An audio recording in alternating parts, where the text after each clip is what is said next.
How dare you classify this slop as food?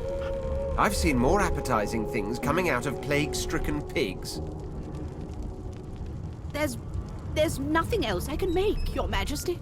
Turnips and water are all I was given. Unacceptable. I've never dined on anything less than a dozen-course dinner, and I don't intend to do away with the custom. Well, there has been a murder, Your Majesty.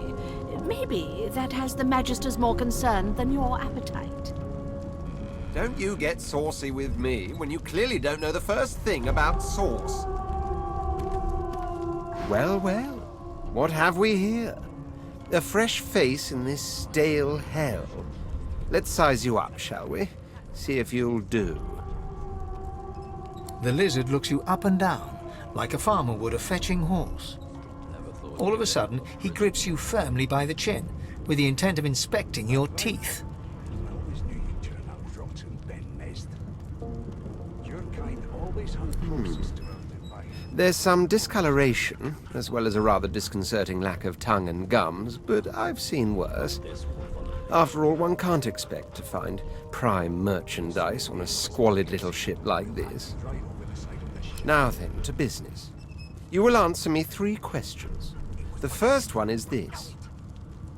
Can you cook? You put a knuckle in it. I'm trying to concentrate. They don't care about us.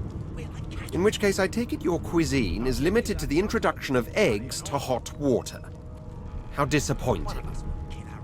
On to the second question. Can you knit, weave? In short, tailor? Yes, I can tell from your vagabond chic, a bag is as good as a shirt kind of style. I shouldn't be getting my hopes up. On then to my final query. Have you the ability to administer the upkeep of one's personal appearance? The delicate art of cosmetics is what I'm after.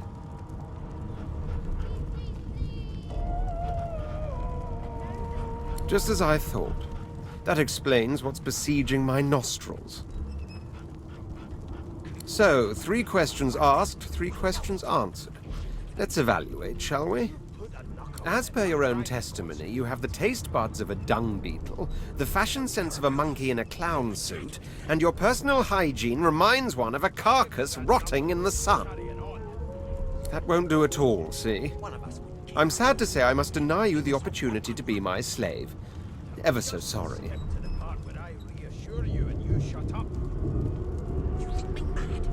My slave, of course. Oh, but I see. Yes, I suppose it must take some time for the full extent of my disheartening refusal to sink in. Still, hone your skills, and one day you may just qualify for a position in a lesser household than mine. You keep dreaming, you hear? That right? I always knew you'd turn out rotten, Ben No, Mezd. please don't come begging me. I told you. You can't be my slave, and that's fine. Wolves around a campfire. Well,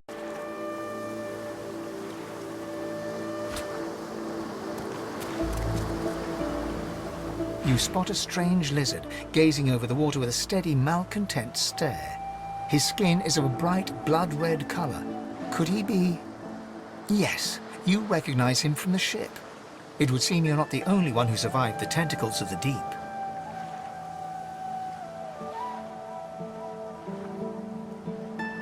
The lizard turns about with the graceful ease of a dancer, or a duelist. You lock eyes with his, 2 smouldering embers that sizzle your very soul. I did survive, yes. And chances are I wouldn't have, had you not returned to the aid of your fellow passengers down in that dreadful hole. You have my gratitude. Hand over heart, he salutes you with a bob of the head. More than a nod, though less than a bow.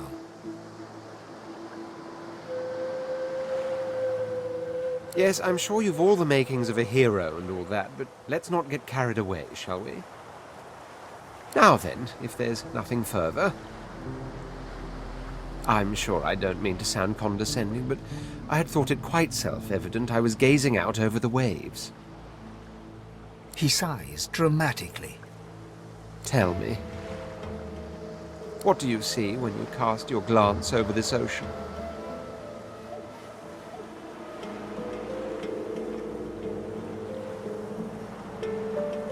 Touché. He looks out over the water once more, and so do you. A few tranquil moments pass as the waves lap against your thoughts. As for myself, when I consider this vast expanse before us, I see an empire. I see continents dotted with mighty cities, and shimmering along the soft curve of the sea's horizon, I picture the palaces that formed my paradise. Lost.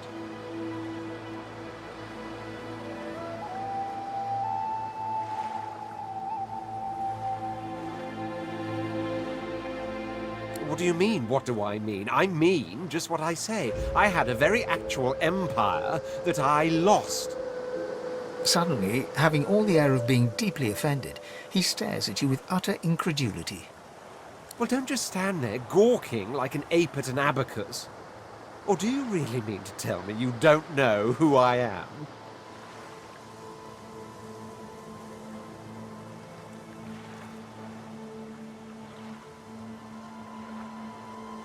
The very same.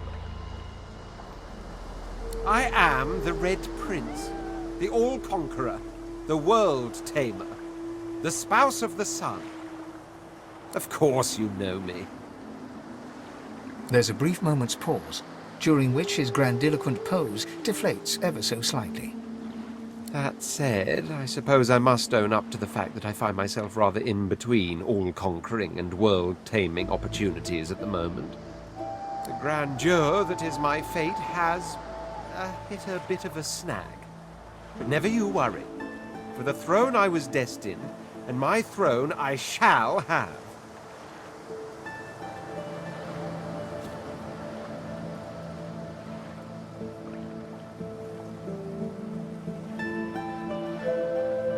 This and that. Tag along. Do you really mean to compare the fate of an empire to whatever foibles you seek to fix? On the other hand, I really could do with a dog's body. And you've already proven to be trustworthy enough. You came back for the others on that ship, after all. Fine, I accept. On one condition. For reasons I'll not disclose right now, it is imperative that I should meet with a dreamer, one of the mystics of my kind. I've reason to believe one of them may be present on this island. Promise me we'll look for him, and I'll extend you the blessing of my company.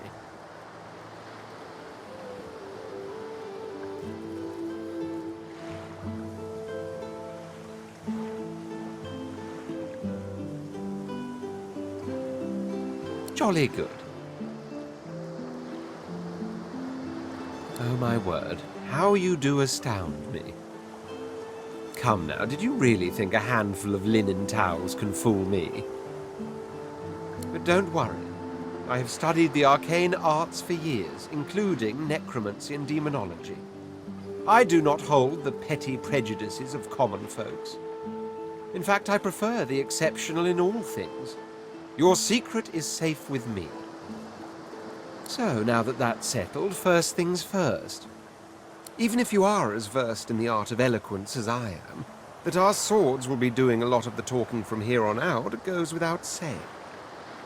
As a born fighter, I prefer the perfection of the blade myself. But I'm well acquainted with the secrets of magic, and yes, even subterfuge.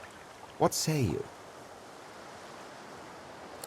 Do not take my elegance as a mask for frailty. My blows shatter shields, and my thrusts pierce armor. If a warrior you need, the warrior you'll have.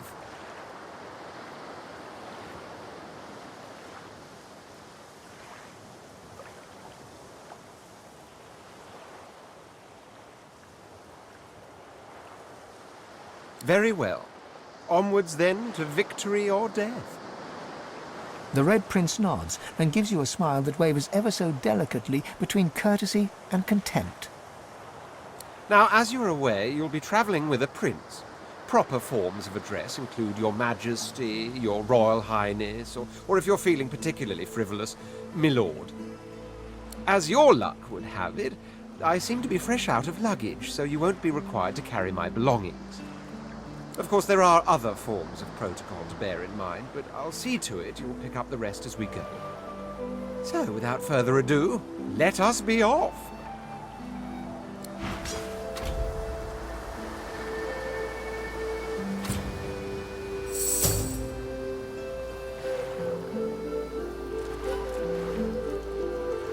Yes.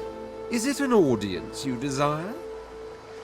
I intend to rule an empire one day, not a tiny outcropping in the sea, lording over gulls and guppy fish.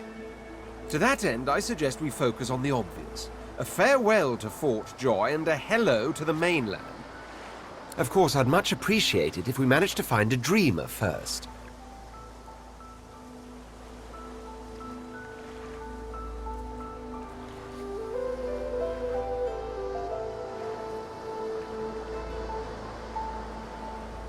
There was a small incident which prompted my many rivals to move against me. Technically, they had the letter of the law on their side. Such a nuisance, the law.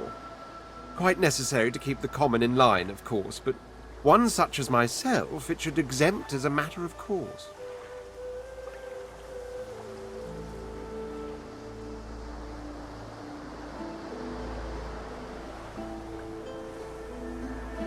Notice that, did you?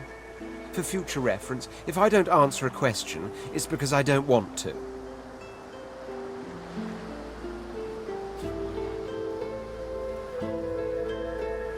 I hardly know you as yet.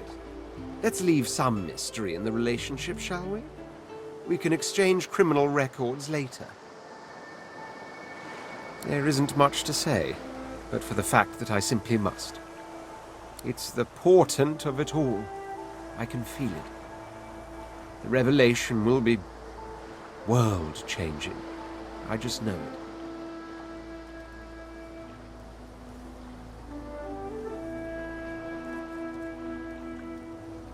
How you lack in vision. By the time I'm done, I will have real castles in the sky. As certain as the sun, such is my conviction.